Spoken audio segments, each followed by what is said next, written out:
വേദിയിലും സദസ്സിലുമുള്ള പ്രിയപ്പെട്ടവരെ, അത്യുഗ്രൻ എന്ന് തന്നെ വിശേഷിപ്പിക്കാവുന്ന ഒരു വിശകലനമാണ് വിനോദ് നമ്മുടെ മുമ്പിൽ കാഴ്ചവെച്ചത്. തീർച്ചയായിട്ടും അതൊരു സാഹിത്യത്തിൽ നടക്കുന്ന പരിപാടികളിൽ പലതും പിന്നീട് ബെഞ്ച് മാർക്കായിട്ട് മാറാറുണ്ട്.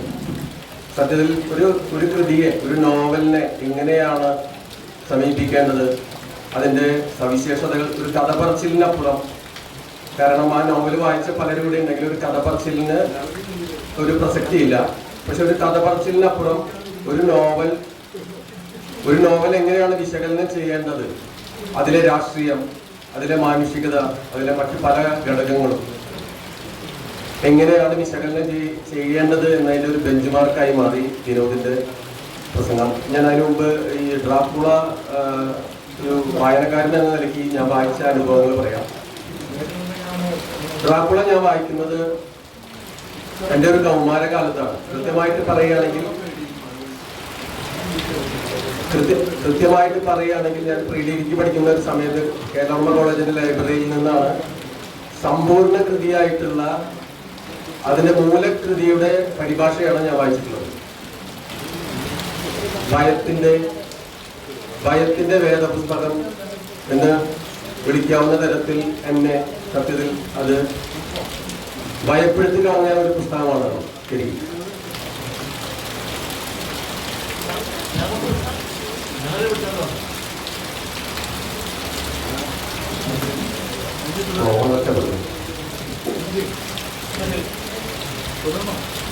ഈ ഡ്രാക്കുള വായിച്ചിട്ടേ, ആദ്യത്തെ ഒരു 3-4 ദിവസം, ഒരു 10 ദിവസം എടുത്തിട്ട് വായിച്ചത്. കാരണം കോളേജ് കഴിഞ്ഞ് വന്നത് വായിക്കും, അങ്ങനെയായിരുന്നു. 3 ദിവസം കഴിഞ്ഞപ്പോൾ സത്യത്തിൽ ഭയം കിടന്നു. അന്നത്തെ 17കാരനായി ഞാൻ അമ്മയുടെ കൂടെ പോയി കിടന്നു. പത്രം മാത്രം അത് പേടിപ്പിച്ചു. പക്ഷെ പിന്നെ ഈ ഏതൊരു പുസ്തകവും നമ്മൾ അതിന്റെ മൂലരസത്തില് ആകർഷണമായിട്ട് നമ്മൾ വായിക്കുമ്പോൾ പിന്നീടാണ് ഡ്രാക്കുള എന്ന പുസ്തകത്തിന്റെ ഒരു പ്രസക്തി, അതെന്താണ് നമ്മുടെ ആസ്വാദനത്തിൽ ഉണ്ടാക്കുന്നത് എന്നുള്ള ഒരു കാര്യത്തിലേക്ക് നമ്മുടെ ചിന്തകൾ തുടർന്ന് പോകുന്നത്. സത്യത്തിൽ ഞാൻ മനസ്സിൽ നിരൂപിച്ചു വെച്ച അതേ കാര്യങ്ങൾ തന്നെയാണ് വിനോദ് പറഞ്ഞിട്ടുള്ളത്. പക്ഷെ അതിൽ കുറച്ച് കാര്യങ്ങൾ കൂടി പറയാം. അതായത് സത്യം പറയുകയാണെങ്കിൽ ഡ്രാക്കുള ഒരു രാഷ്ട്രീയ കൃതി എന്നാലും ഒപ്പം തന്നെ അതൊരു മനുഷ്യന്റെ ലൈംഗികതയെ കുറിച്ചിട്ടുള്ള ഒരു കൃതി കൂടിയാണ്. കാരണം ബ്രിട്ടൻ എന്ന് പറയുന്ന ബ്രിട്ടീഷ് സാമ്രാജ്യം അതിന്റെ ഏറ്റവും പീക്കിൽ നിൽക്കുന്ന ഒരു കാലമാണ് സത്യത്തില്, വിക്ടോറിയൻ കാലഘട്ടം. യൂറോപ്പിലെ മിഡീവിയൽ യൂറോപ്പിന്റെ ചരിത്രം, അതായത് യൂറോപ്പിലെ ഇരുണ്ട കാലഘട്ടം എന്ന് പറയുന്ന, അതായത് സാധാരണ മനുഷ്യരുടെ ജീവിതത്തിലെ ഇരുണ്ട കാലഘട്ടം എന്ന് പറയുന്ന ഒരു കാലമാണത് സത്യത്തില്. അപ്പോ പുറമേക്കെല്ലാം ഭദ്രമായിട്ട് തോന്നുന്ന ഒരു സമൂഹത്തിൽ അതിന്റെ രഹസ്യാന്തർഭാഗത്ത് നടക്കുന്ന കാര്യങ്ങൾ എന്തൊക്കെയാണ് എന്നുള്ളതിന്റെ അതിന്റെ ഒരു പ്രതീകവൽക്കരിക്കപ്പെട്ട ഒരു കൃതി കൂടിയാണ് സത്യത്തില് ഡ്രാക്കുള. ഇവിടെ വിനോദ് പറഞ്ഞു, കാരണം ആ കാലത്തൊരു സദാചാര സങ്കല്പം എന്ന് പറഞ്ഞാൽ നമ്മുടെ തീന്മേശയുടെ കാല് എന്ന പേരുള്ള ഒന്നും പുറത്ത് കാണാൻ പാടില്ല. കാരണം അത് തുണിയാൽ മറയ്ക്കപ്പെടണം. അത്രയ്ക്കും എന്താ പറയാ, അത്രയ്ക്കും വളരെ ജടിലമായ ഒരു സദാചാരബോധം നിലനിൽക്കുന്ന ഒരു കാലഘട്ടമാണ്. പക്ഷെ അതേസമയം തന്നെ അതിന്റെ രഹസ്യമായിട്ട് രതിയുടെ എല്ലാത്തരം മ്ലേച്ഛമായ കാര്യങ്ങളും നടന്നിരുന്നു എന്നുള്ളതാണ്.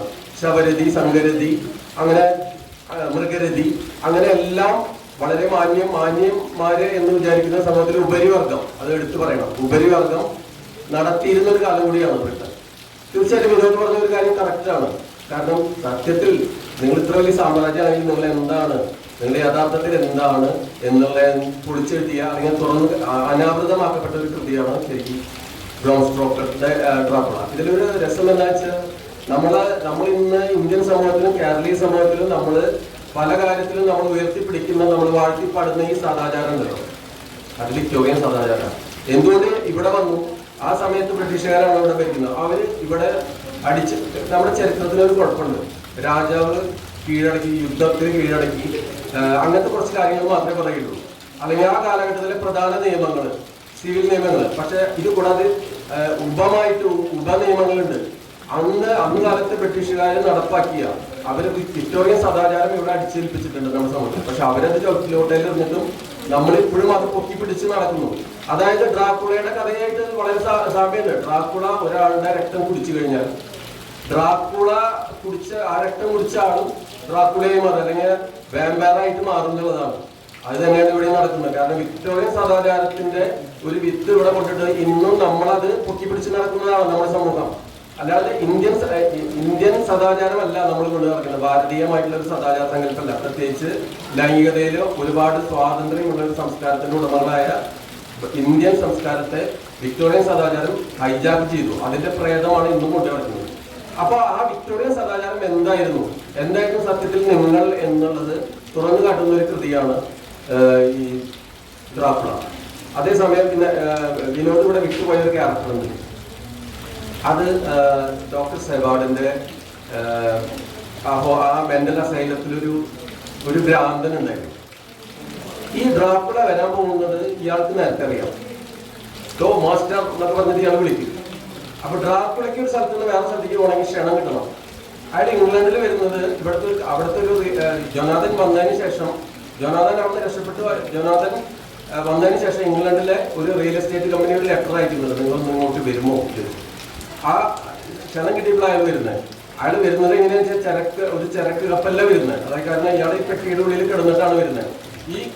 ഈ പെട്ടി കപ്പലിൽ കയറ്റിയോടുകൂടി തന്നെ അതിലെ ക്യാപ്റ്റനും ബാക്കിയുള്ളവർക്കും മനസ്സിലായി എന്തോ ഒരു അനിഷ്ടം ഇവിടെ നടന്നിട്ടുണ്ടെന്ന്. അപ്പൊ ഈ കപ്പലിലുള്ള പലരും ഇയാളെ കാണുന്നുണ്ട്. പക്ഷെ ഇയാള് അടുത്ത് വരുമ്പോൾ ഇയാളാൽ മരിക്കരുത്, അല്ലെങ്കിൽ ഇയാളുടെ ദംശനം ഏറ്റിട്ട് ഇയാള് ബ്ലഡ് കുടിക്കരുത്. കാരണം അവർക്കറിയാം ഞങ്ങൾ ദൈവത്തിൽ നിന്ന് അകറ്റപ്പെടുന്ന പറയുന്നത് സാത്താന്റെ ആൾക്കാരെ. അപ്പൊ പലരും കടലിൽ ചാടി മരിക്കുകയാണ് ചെയ്യുന്നത്. ലാസ്റ്റ് ഈ കപ്പൽ തകർന്നിട്ട് വന്നിട്ട് അടിയുമ്പോൾ അതിലെ ക്യാപ്റ്റൻ സ്വന്തം കൈ കപ്പലിന്റെ ആ സ്റ്റീറിംഗ് കെട്ടി വെച്ചിട്ട് പുറത്ത് കുത്തേറ്റ് നിലയിലാണ് വെച്ചിറങ്ങുന്നത്. കാരണം അയാളുടെ കയ്യിലൊരു ജപമാല ഉണ്ടായിരുന്നു. അപ്പൊ ഡ്രാക്കുളയ്ക്ക് അടുക്കാൻ പറ്റിയില്ല, പക്ഷെ സ്റ്റാബ് ചെയ്ത് കൊന്നു ഇയാളെ. ആ കപ്പലിൽ നിന്നാണ് സത്യത്തിലൊരു ചെന്നായ പുറത്തേക്ക് ചാടി കൊടുത്തത്. ആ ചെന്നായാണ് ശരിക്കും ആ ചെന്നായ ഡ്രാക്കുളയാണ്. പിന്നീട് ജോനാഥന് വന്നിട്ട് ഈ ഒരു പാർക്കിൽ ഇരിക്കുമ്പോഴാണ് ഒരു യുവാവ്, ആ ഡ്രാക്കുളയായിരുന്നു, അയാൾ യുവാവായിരിക്കുന്നു ഇവിടെ വന്നിട്ട്. അങ്ങനെ കടന്നു പോകുന്നത് കാണുമ്പോഴാണ് ജോനാഥന് മനസ്സിലാവുന്നത് ഈ ഡ്രാക്കുള ഇംഗ്ലണ്ടിൽ എത്തിക്കഴിഞ്ഞു. അപ്പൊ നേരത്തെ പറഞ്ഞ ആ ഭ്രാന്തൻ ഇതേപോലെ തന്നെ ഇയാൾക്ക് ഈ മെന്റൽ അസൈലത്തിന്റെ ഉള്ളിലേക്ക് വരണമെങ്കിൽ, ഒരു വീട്ടിലേക്ക് വരണമെങ്കിൽ പോലും ക്ഷണം കിട്ടണം. അപ്പൊ ഇയാൾ പുറത്ത് വന്നിട്ട് ഇയാൾക്ക് കാണിക്കണം. അപ്പൊ ഇയാള് ഈ ഡ്രാക്കുളനെ ആരാധിക്കുന്ന ആളായി ഈ ഭ്രാന്തൻ. അപ്പൊ അകത്തേക്ക് വിളിക്കുകയാണ്. അങ്ങനെ അതിന്റെ ഉള്ളിലേക്ക് കിടക്കുന്നത്. അങ്ങനെയാണ് ലൂസി ആ മെന്റൽ അസൈലത്തില് ഒരു ചികിത്സിക്കാൻ വരുന്ന ഒരു സ്ത്രീയായിരുന്നു. കാരണം സോനാബിലിസം ഉണ്ട്, കുറച്ച് സ്വപ്നാടകയാണ്, അവര് രോഗിയായിരുന്നു. ലൂസിയും മീനയും കൂട്ടുകാരികളാണ്. അപ്പൊ ഈ ലൂസിനെ പരിചരിക്കാൻ കൂടിയാണ് മീന അവിടെ നിൽക്കുന്നത്. പക്ഷെ ഈ മീന ഹാർക്കർ എന്ന് പറയുന്ന ഈ കുട്ടി അല്ലെങ്കിൽ ആ സ്ത്രീ അവർ വളരെയധികം റെസ്പെക്റ്റബിൾ ആയിട്ടുള്ള, കാരണം അന്നത്തെ വിക്ടോറിയൻ സദാചാരത്തിന് വളരെ ആപ്റ്റായിട്ടുള്ള സ്ത്രീ സങ്കല്പത്തിന് വളരെയധികം പുകഴ്ത്തുന്നുണ്ട്. ലൂസിനെ പുകഴ്ത്തുന്നില്ല. മീനയോട് ഡോക്ടർ സെവാർഡ് പ്രപ്പോസ് ചെയ്യുന്നുണ്ട്. അപ്പോഴൊക്കെ വളരെ ബഹുമാനവും വളരെ ഇതും കൊടുത്തിട്ടാണ് ചെയ്യുന്നത്. അത്രയ്ക്ക് ബഹുമാനം, അത് വിനോദ് പറഞ്ഞ് ശരിയാണ്, അത്രയ്ക്ക് ഒരു ബഹുമാനം തെറിച്ച ഒരു സ്ത്രീ ആയിട്ടുള്ള, കുറച്ചും കൂടിയും എന്താ പറയുക ധൈര്യമുള്ള സ്ത്രീ ആയിട്ടുള്ള ലൂസിക്ക് കൊടുക്കുന്നില്ല. അതുകൊണ്ടാണ് ലൂസി മരിക്കട്ടെ എന്നുള്ളൊരു തീരുമാനം ഇതിൽ വന്നിട്ടുള്ളത്. അതേപോലെ തന്നെ ഒരു കാര്യം, ഈ മീനേനെ മൂന്ന് വട്ടം ഡ്രാക്കുള 3 വട്ടം ബ്ലഡ് കുടിച്ചു കഴിഞ്ഞാൽ പിന്നെ രക്ഷിക്കാൻ പാടാം എന്ന് പറയുന്നത്. പിന്നെ ഡ്രാക്കുളയെ നശിപ്പിക്കണം. അതിന് ഒരു ഡ്യൂറേഷൻ പറയുന്നുണ്ട്. 3-ാം വട്ടം കഴിഞ്ഞിട്ട് ഇത്ര ദിവസം കഴിഞ്ഞാൽ പിന്നെ രക്ഷിക്കാൻ പറ്റില്ല, പിന്നെ ആ സ്ത്രീ വാമ്പയറാണ്. അപ്പോ ഡ്രാക്കുള ഇവര് കണ്ടുവരുന്നുണ്ടല്ലോ, ഈ ഡ്രാക്കുളയുടെ ബ്ലഡ് കുടിപ്പിക്കലോ, മീനേനെ കൊണ്ട് കുടിപ്പിക്കലോ, അത് കഴിഞ്ഞിട്ട് ഇയാളെ രക്ഷപ്പെട്ടു പോവാണ്. അപ്പൊ നേരത്തെ ആ ഭ്രാന്തനെ ഇയാൾ കൊല്ലും. പക്ഷെ ഒരു ഭ്രാന്തം മരിക്കുന്നതിന് മുമ്പ് ഭ്രാന്തം പറയും, എന്റെ ഓർമ്മ ശരിയാണെങ്കിൽ ടെലിപ്പതി വരുന്നുണ്ട്, കുറെ ടെലിപ്പതി വരുന്നുണ്ട്. ആ ഭ്രാന്തനെ വെച്ചിട്ട് ഇയാൾ എവിടെയാണെന്ന്, കാരണം ഈ ഡ്രാക്കുള തിരിച്ചും ടെലിപ്പതി കാണിക്കുന്നുണ്ട്. കാരണം മീനയുടെ മനസ്സുകൊണ്ട് ഇവിടെ നടക്കുന്ന കാര്യങ്ങൾ അറിയുന്നുണ്ട്. അപ്പോഴാണ് പ്രൊഫസർ വാൽ ഹെൽസിംഗ് പറയാ ഇത് നമുക്ക് തിരിച്ചിടാം എന്ന് പറയുന്നത്. അപ്പൊ ആദ്യം ഈ ഭ്രാന്തൻ അപ്പോഴേക്കാണ് മരിക്കുക, അയാൾ ഫുള്ള് പറയുമ്പോഴേക്കും മരിക്കും. അപ്പോഴാണ് ഇയാൾ രക്ഷപ്പെട്ട് പോയിരിക്കുന്നത്. പിന്നെ ഇയാളുടെ നീക്കങ്ങൾ കംപ്ലീറ്റ് ഇവർ ചെയ്യുന്നത് മീനേനെ ഹിപ്നോട്ടൈസ് ചെയ്തിട്ട് കാരണം തിരിച്ചിടുകയാണ്. അങ്ങനെയാണ് ഇയാളുടെ വഴികള് മറ്റേ ഇവര് കണ്ടെത്തുന്നത്. അങ്ങനെ ഇവര് ഇയാളെ അപ്പോഴേക്കും ഈ ദിവസം ഒരു ടൈം ലൈൻ ഉണ്ട്, മിനനെയും കൊണ്ടാ പോകുന്നത്. ആ ടൈം ലൈനൊക്കെ വായിക്കുന്നത് നമുക്ക് എന്താ പറയുക ഉദ്വേഗജനകമാണ്. ഇത് പിടിക്കുവോ ഇല്ലേ, ഒരു സിനിമ കാണുന്ന പോലെയാണ്. ഒരു ടൈം ലൈനിന്റെ ഉള്ളിൽ ഇയാളെ കിട്ടണം. ഇയാൾ എന്നിട്ട് പോയിട്ട് കോട്ടയിൽ അഭയം പ്രാപിക്കണം. ഇയാളുടെ കോട്ടയിൽ തന്നെ പോയിട്ട് അഭയം പ്രാപിച്ച് അവിടെ കിടക്കുമ്പോൾ സത്യത്തിൽ ഇവര് വണ്ടിയിൽ അങ്ങോട്ട് പോവാണ്. വണ്ടിയിൽ പോകുമ്പോഴാണ് ജിപ്സികൾ വന്നിട്ട് ജിപ്സികളെ ഏർപ്പെടുത്തിയിരിക്കുകയാണ് പകല് മുഴുവനും. ഇയാളുടെ കോട്ടയിലേക്ക് ആരും വരാതിരിക്കാൻ ജിപ്സികൾ ഗുണ്ടകൾ തന്നെ ഏർപ്പെടുത്തിയിരിക്കുകയാണ്. അപ്പൊ രാത്രി സൂര്യൻ അസ്തമിച്ച് കഴിഞ്ഞാൽ പിന്നെ ഇയാളെ ഒന്നും ചെയ്യാൻ പറ്റില്ല, ഇയാളെ എനിക്കും പിന്നെ ഇയാളെ കൊല്ലാൻ പറ്റില്ല. അപ്പൊ ഇവര് ചെല്ലുമ്പോ സൂര്യൻ അസ്തമിക്കുന്നതിന് ഏതാനും നിമിഷങ്ങളുള്ളൂ. അപ്പൊ അതിനു മുമ്പ് പകൽ ഇതിന്റെ ഉള്ളിലേക്ക് കടന്നിട്ട് ഇയാളുടെ ബ്രൈഡ് ഇയാളുടെ വധുക്കളുണ്ട്, അവരെ കംപ്ലീറ്റ് അതിനു മുമ്പേ നശിപ്പിക്കും ഡ്രാക്കുളേനെ പോലെ. അപ്പൊ ഇയാളൊരു ചിരിയുണ്ട് പുറത്തേക്ക് ആ കോട്ടയുടെ ഒരു കവാടത്തിന്റെ ഒരു വെളിച്ചം കടന്നു വരുന്ന അവിടേക്ക് നോക്കിയിട്ട് ഇങ്ങനെ ചിരിക്കുന്നത് കഴിയാറായി എന്ന് പറയും. അപ്പൊ ഏതാനും സെക്കൻഡുകൾക്കുള്ളിലാണ് ഇയാളുടെ ഹാർട്ടിലേക്ക് മരക്കുറ്റിയാണ് കുത്തി ഇറക്കുക. പക്ഷെ വേറെ കാര്യമുണ്ട്, കടക്കണത് ആർദറും മറ്റേ വാൽ ഹെൽസിങ്ങും ഡോക്ടർ സെവാർഡും ജോനാഥനും കൂടിയിട്ടാണ് കടക്കുന്നത്. പക്ഷെ പുറത്ത് ഈ ജിപ്സികളെ ആക്രമിക്കാൻ നിൽക്കുന്ന ജിപ്സികളെ നേരിടുന്നതാണ് ക്വിൻസി. അപ്പൊ അങ്ങനെ ആ ഏറ്റുമുട്ടലിലാണ് ക്വിൻസി മരിക്കുന്നത്. ലാസ്റ്റ് ഇത് ജസ്റ്റ് ആ സമയത്താണ് ഈ മരക്കുറ്റി ഇവിടെ കുത്തി ഇറക്കിയിട്ട് ഇയാളെ നശിപ്പിക്കുന്നത്. ഇയാളെ നശിപ്പിച്ചതോടുകൂടി തന്നെ മീന സാധാരണ സ്ത്രീയായി. പക്ഷെ ഇതില് ഒരു കാര്യം എന്താണെന്ന് വെച്ച് കഴിഞ്ഞിട്ടുണ്ടെങ്കിൽ ഇതിന് തൊട്ട് മുമ്പ് ഏറ്റവും കൂടുതൽ നമ്മളെ ഭയപ്പെടുത്തിയ ഒരു നോവൽ ഉണ്ടായിരുന്നു അതുവരെ, ഫ്രാങ്കൻസ്റ്റീൻ എന്ന് പറഞ്ഞിട്ട് മേരി ഷെല്ലിയുടെ. അതാണ് ഏറ്റവും ഭീകരമായിട്ടുള്ള നോവലായിരുന്നു എന്നാണ് പറഞ്ഞത്. പക്ഷെ ഈ ഡ്രാക്കുള പുറത്തു വന്നതോടുകൂടി ഈ ഫ്രാങ്കൻസ്റ്റീനെ കുറിച്ച് പിന്നെ സാഹിത്യലോകം ചർച്ച ചെയ്യാണ്ടായി. ഫ്രാങ്കൻസ്റ്റീൻ ഒരു സയൻസ് ത്രില്ലറും കൂടിയായിരുന്നു. കാരണം ഒരു ഇന്ന് റോബോട്ട് എന്ന് പറയുന്ന പോലെ ഒരു മനുഷ്യനെ ഉണ്ടാക്കാൻ ശ്രമിച്ചിട്ട് ആ മനുഷ്യന്റെ നിയന്ത്രണം കഴിഞ്ഞിട്ട് പോയിട്ട് അയാൾ ഭയങ്കര ഭീകര ജീവിയായി മാറുന്ന ഒരു നോവലാണത്. അതുവരെ ലോകത്തിനെ വിറപ്പിച്ചിരുന്ന അല്ലെങ്കിൽ ഭയത്താൽ വിറപ്പിച്ചിരുന്ന ഒരു നോവലായിരുന്നു ഫ്രാങ്കൻസ്റ്റീൻ. പക്ഷെ ഈ ഡ്രാക്കുള വന്നതോടുകൂടി, ഡ്രാക്കുള എന്ന് പറയുന്ന നോവൽ ഇറങ്ങി അത് വായിച്ചതോടുകൂടി അതിനോടുള്ള ഭയം പോയി. ലോകം കണ്ട ഏറ്റവും ഭയപ്പെടുത്തുന്ന, ഇന്നും ഭയം വിതച്ചുകൊണ്ടിരിക്കുന്ന, മാത്രമല്ല ഒരുപാട് സിനിമകൾ ഉണ്ടായി, മാത്രമല്ല അതിനെ ഉപജീവിച്ചിട്ട് നമ്മുടെ കോട്ടയം പുഷ്പനാഥിന്റെ നോവലുകൾ, അങ്ങനെ പല വിവിധ ഭാഷകളിൽ ഇങ്ങനെ ഒരു ആശയം തന്നെ, ഇങ്ങനെ ഒരു വാമ്പയർ എന്നുള്ള ഒരു ആശയം, അതിങ്ങനെ ഒരു മനുഷ്യ അതുവരെ യക്ഷി ഒരു എന്താ പറയാ നിരാശ ബാധിച്ച് അല്ലെങ്കിൽ പ്രണയ നൈരാശ്യത്തിൽ അല്ലെങ്കിൽ ചതിക്കപ്പെട്ട് മരിക്കുന്ന ഒരു സ്ത്രീ യക്ഷിയാവുന്നു. അല്ലെങ്കിൽ നമ്മുടെ യക്ഷി എന്ന് പറയുന്ന സങ്കല്പം തന്നെ ഭീകരമാവാൻ തുടങ്ങിയ ഡ്രാക്കുള വന്നതിന് ശേഷമാണെന്നുള്ളൊരു നിരീക്ഷണം കൂടി ഉണ്ട്. കാരണം നമ്മുടെ യക്ഷികളൊക്കെ സത്യം പറയുകയാണെങ്കിൽ നല്ല യക്ഷികളായിരുന്നു, നമ്മുടെ പുരാണത്തിലൊക്കെ ഉള്ള യക്ഷി സങ്കല്പം എല്ലാം. പക്ഷെ അതുപോലും ഭീകരമാവാൻ തുടങ്ങിയ ഡ്രാക്കുള വന്നിട്ടാണെന്നുള്ളൊരു നിരീക്ഷണം കൂടി ഉണ്ട്. അതുപോലെ വേറൊരു കൗതുകകരമായിട്ടുള്ളൊരു കാര്യം ഞാൻ വായിച്ചിട്ടുള്ളതാണ്, എത്രമാത്രം സത്യമാണെന്ന് അറിയില്ല. ഡ്രാക്കുള എഴുതുമ്പോൾ പല അധ്യായങ്ങൾ എഴുതുമ്പോൾ ഈ ബ്രോം സ്റ്റോക്കർ തന്നെ ചുറ്റും ആളെ വിളിച്ചിരുത്തിയിട്ടുണ്ട് പേടിച്ചിട്ട്. അയാൾ ഭയത്തുനിന്ന് മറികടക്കാൻ ഓദർ തന്നെ സ്വന്തം കൃതിനെ ഭയക്കുന്ന അല്ലെങ്കിൽ ഭയം സ്വന്തം ഹൃദയത്തിലേക്ക് ഏറ്റുവാങ്ങുന്ന ഒരു കൃതി കൂടിയാണ് ഈ ഡ്രാക്കുള. ഇനി എന്റെ കൂടുതൽ കഥ ഫ്ലോ പോയി, പറയാമെന്നൊക്കെ പോയി. ഉത്സവ പറമ്പിൽ പ്രസംഗിക്കുന്ന പോലെ കുറെ കാര്യങ്ങളുണ്ട്, കുറച്ച് കാര്യങ്ങളുണ്ടായിരുന്നു, 1-2 കാര്യങ്ങളുണ്ട്. അല്ല അത് പോയി, കുഴപ്പമില്ല. അത് ഈ ലാസ്റ്റ് നന്ദി കാര്യങ്ങൾ പറയുന്നുണ്ട് തലവിരിക്കുക. ഞാൻ എവിടെ നിന്നൊക്കെ എന്തൊക്കെ എടുത്ത് പറഞ്ഞതാണ്. വേറെ കുറച്ച് കാര്യങ്ങളും കൂടി ഉണ്ട്, ഇതിന്റെ രാഷ്ട്രീയം കുറച്ച് കാര്യങ്ങളുണ്ട്. പോയി വൈൻഡപ്പ് ചെയ്യാം, അതാണ് തന്നെ. ഇവിടെ അവലോകനം നടത്തുന്ന ആൾക്കാരൊക്കെ പോയി. അവലോകനം ഗംഭീരായിരുന്നു. അല്ല, ഫസ്റ്റ് പറയണേ അവലോകനത്തിന്റെ ഒരു കാര്യമായിട്ട് പറയണേ ഗംഭീരായിരുന്നു ഇന്നത്തെ പരിപാടി. കാരണം ആ മേഡം സിജി അനിൽ എന്നൊക്കെ അവര് സിജിത അനിൽ അവര് പൊതുവായിട്ട് ഹൊറർ നോവലുകൾ അല്ലെങ്കിൽ കഥകൾ എഴുതുമ്പോൾ അവലംബിക്കുന്ന ഒരു രീതിന് അതുപോലെ കുറച്ച് കാര്യങ്ങൾ പറഞ്ഞു എങ്കിലും ചില കാര്യങ്ങൾ നമുക്ക് യോജിക്കാൻ പറ്റില്ല. കാരണം ഇത് ഭാവനയാണ്, സത്യത്തിൽ ഭാവനയാണ്. അല്ലാതെ ഇത് ഭാവനയാവുമ്പോഴാണ് നമുക്കിത് ഒരു ഇല്ലാത്തൊരു കാര്യം ഉണ്ടെന്ന് സ്ഥാപിക്കലാണല്ലോ ഒരു നോവലിസ്റ്റിന്റെ. പ്രത്യേകിച്ച് ഹൊറർ നോവൽ എഴുതുമ്പോൾ അതിൻ്റെ ഒരു ക്രാഫ്റ്റ്, ആ ക്രാഫ്റ്റിലാണ് നമ്മൾ വായിക്കുന്നത്. അല്ലെങ്കിൽ ഹൊറർ നോവലാണെങ്കിൽ നമ്മൾ വായിക്കുന്നത്. അതിന് ആ നോവല് എഴുതാൻ വേണ്ടിയിട്ടുള്ള ഇൻസ്ട്രുമെന്റ്സ് മാത്രമാണ് നമ്മൾ പോയിട്ട് കളക്ട് ചെയ്യുന്ന അതിന്റെ ഡീറ്റെയിൽ മന്ത്രങ്ങൾ എന്തായാലും. അതായത് മന്ത്രം നമ്മൾ അത് കളക്ട് ചെയ്യുന്ന ഓർഡർ മന്ത്രം ജപിച്ചിട്ട് എന്തായാലും യക്ഷി വരില്ല എന്ന് നമുക്കറിയാം. അത്രയേ ഉള്ളൂ അതിനൊക്കെ പ്രാധാന്യം. പക്ഷെ എന്താണ് നമ്മൾ ഈ ഭയത്തിനെ കുറിച്ച് പറയുന്നത്, എന്തുകൊണ്ടാണ് പേടിപ്പിക്കുന്ന കാര്യങ്ങൾ? എനിക്കിപ്പോഴും ഇഷ്ടമാണ് അത് കേൾക്കാൻ. ഞാൻ വിശ്വസിക്കുന്നില്ല, പക്ഷെ എനിക്ക് ഇഷ്ടമാണ്. ഈ ഭയത്തിനെ കുറിച്ചുള്ള കഥകൾ നമ്മുടെ മുത്തശ്ശിമാരുടെ കാലം തൊട്ടേ ഉണ്ട്. മുത്തശ്ശിമാരാണ് നമ്മളെ ഏറ്റവും കൂടുതൽ പേടിപ്പിച്ചിരിക്കുന്നത്. അത് കഥകളല്ല, അവര് സത്യത്തിൽ വളരെ വളരെ റിയലിസ്റ്റിക് ആയിട്ട് പറയും.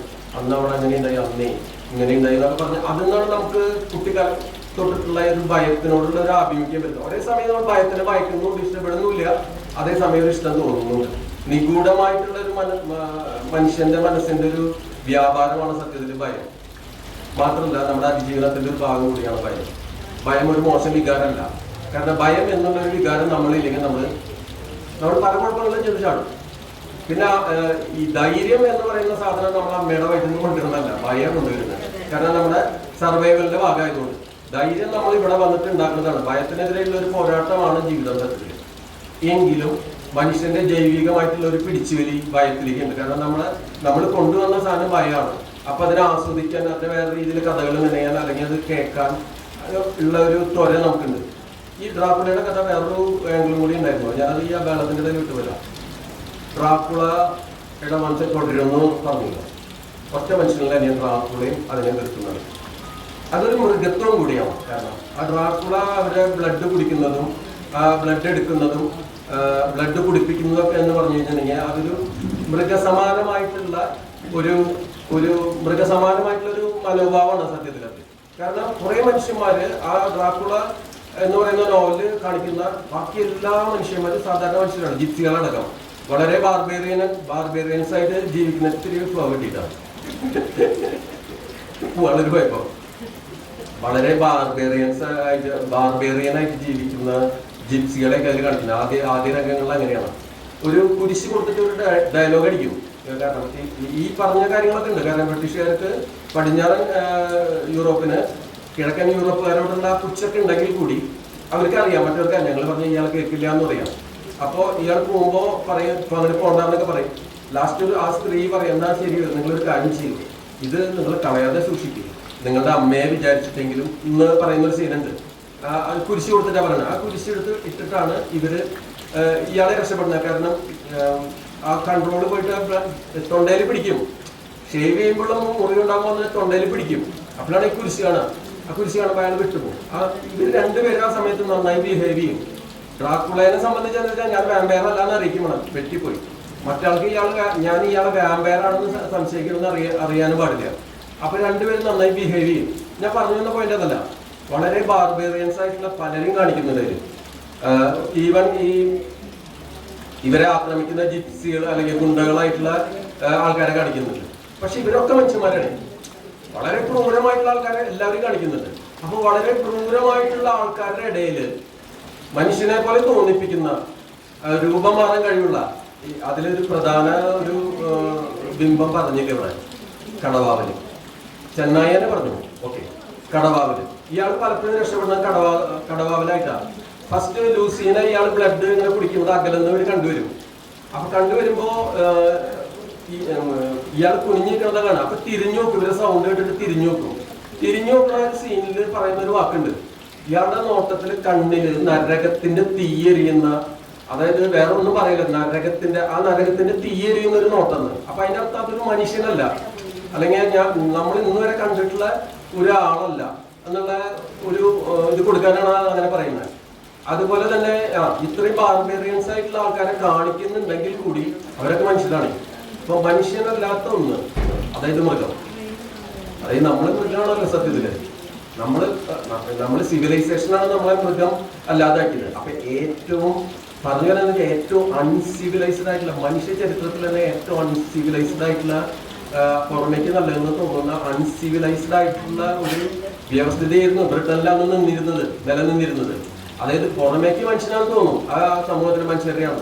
പക്ഷെ രഹസ്യമായിട്ടെന്ന് പറഞ്ഞു കഴിഞ്ഞാൽ അതിന്റെ റൂട്ട് കിടക്കുന്നത് എവിടെയാണെന്ന് വെച്ച് കഴിഞ്ഞാൽ മൃഗത്തിലാണ്.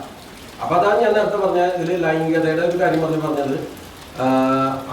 ഒരു ലൈംഗികതയ്ക്ക് എത്രമാത്രം മോശം ഡൈവേർഷൻ കൊടുക്കാൻ പറ്റും അത് മുഴുവനും കൊടുത്തിട്ടാണ് അവർ ജീവിച്ചിട്ടുള്ളത്. അപ്പോൾ ഈ ഡ്രാക്കുള എന്ന് പറയുന്നവരുടെ വംശം തുടരുന്നു പറഞ്ഞില്ലേ, ഓരോ ഡ്രാക്കുള എല്ലാ മനുഷ്യരിലും ഉണ്ട് എന്നുള്ളതിന്റെ, അല്ലെങ്കിൽ നമ്മൾ ആ ഒരു സ്റ്റേജിൽ നിന്നാണ് നമ്മൾ വന്നത്. അതായത് നമ്മൾ നരഭോജികളായിരുന്നല്ലോ, പരസ്പരം കൊന്ന് ആദിമകാലത്ത് കുറെ സിവിലൈസേഷൻ വന്നിട്ട് പോലും പല ഗോത്രങ്ങളും യുദ്ധം ചെയ്യുന്നത് ആഹാരത്തിന് കൂടി വേണ്ടിയാണ്. കൊന്നവന്റെ ഭക്ഷണം, കൊന്നവന്റെ ശരീരം ഭക്ഷിക്കുന്നതാണ്.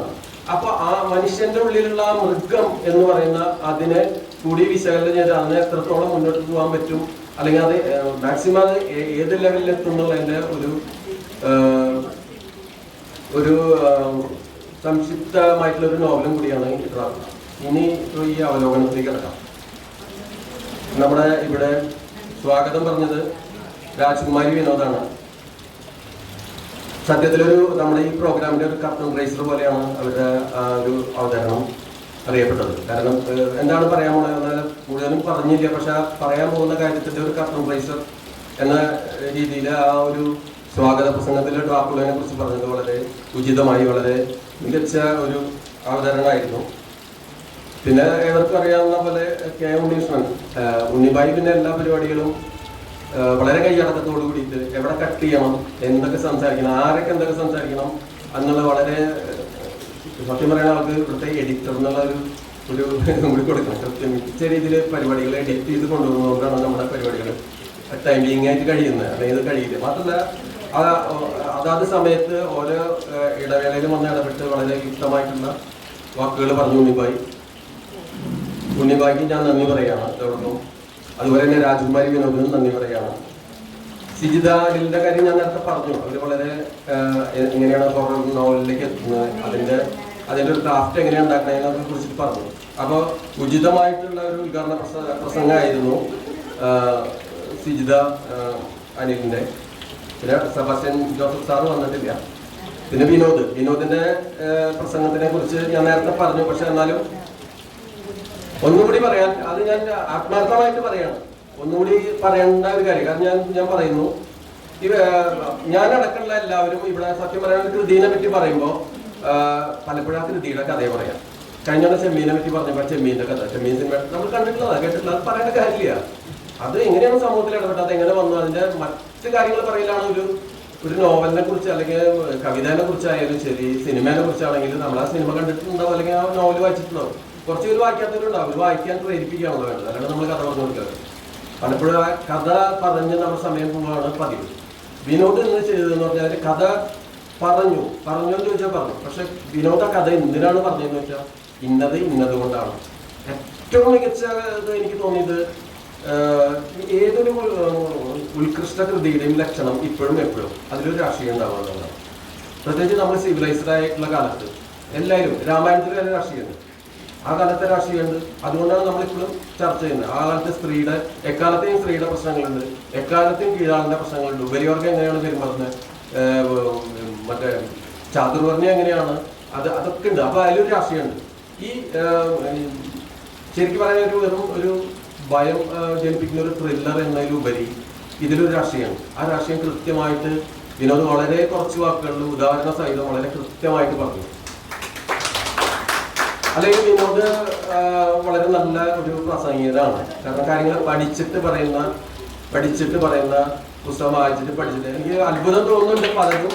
പലരും അത് ഓർത്തും ഇതൊക്കെ പറയാന്ന് പറഞ്ഞൊരു സിദ്ധിയാണ്.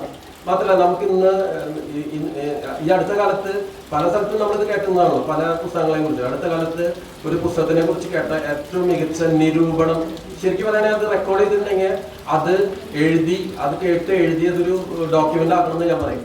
അത്രയ്ക്ക് മനോഹരമായിട്ട് അത്രയ്ക്ക് എഫക്റ്റീവായിട്ട് വിനോദ് എന്താ പറയുക മുഖ്യ പ്രഭാഷണം നടത്തി. വിനോദിന് ഞാൻ നന്ദി പറയണം. ഇനിയുള്ളത് ഞാൻ തന്നെയാണ് എന്നോട്. പിന്നെ അപർണയുടെ വീഡിയോ, ഒരു വാമ്പയറായിട്ട് വേഷം കെട്ടി ഈ പരിപാടിക്ക് വേണ്ടിയിട്ട് പിടിച്ചു, കൈയോടെ പിടിച്ചു, മനസ്സിലായി. മേക്ക് ഓവർ അല്ല, അപർണ മൊത്തം ഇവിടെ പരിപാടികൾ സംഘടിപ്പിക്കുന്നതിൽ മുൻപന്തിയിൽ നിൽക്കുന്ന എല്ലാവരെയും വിളിച്ചു കൂട്ടുന്ന ഒരാളാണ്. അതൊരു വലിയൊരു സംഘാടനത്തിലെ ഏറ്റവും വലിയ കാര്യം എല്ലാവരെയും വിളിച്ചു കൂട്ടുക എന്നുള്ളതാണ്. അപ്പൊ അപർണയ്ക്ക് പ്രത്യേകം നന്ദി പറയുന്നു. ഉണ്ണിവായിക്ക് നേരത്തെ പറഞ്ഞു. മാത്രമല്ല, ഇങ്ങനെ ഒരു പരിപാടി കാണാനായിട്ട് ഇത്രയും മഴയുള്ള സമയത്തും വീട്ടിൽ ചടഞ്ഞിരിക്കേണ്ട നമ്മൾ അല്ലെങ്കിൽ എല്ലാവരും ഈ ഇങ്ങനെ ഒരു പരിപാടി കാണാനായിട്ട് ഇവിടെ എത്തിച്ചേർന്ന എല്ലാവർക്കും വളരെ സന്തോഷമുണ്ട്. അവർക്ക് നന്ദി കൂടി പറഞ്ഞുകൊണ്ട് ഞങ്ങളുടെ ഭക്ഷണം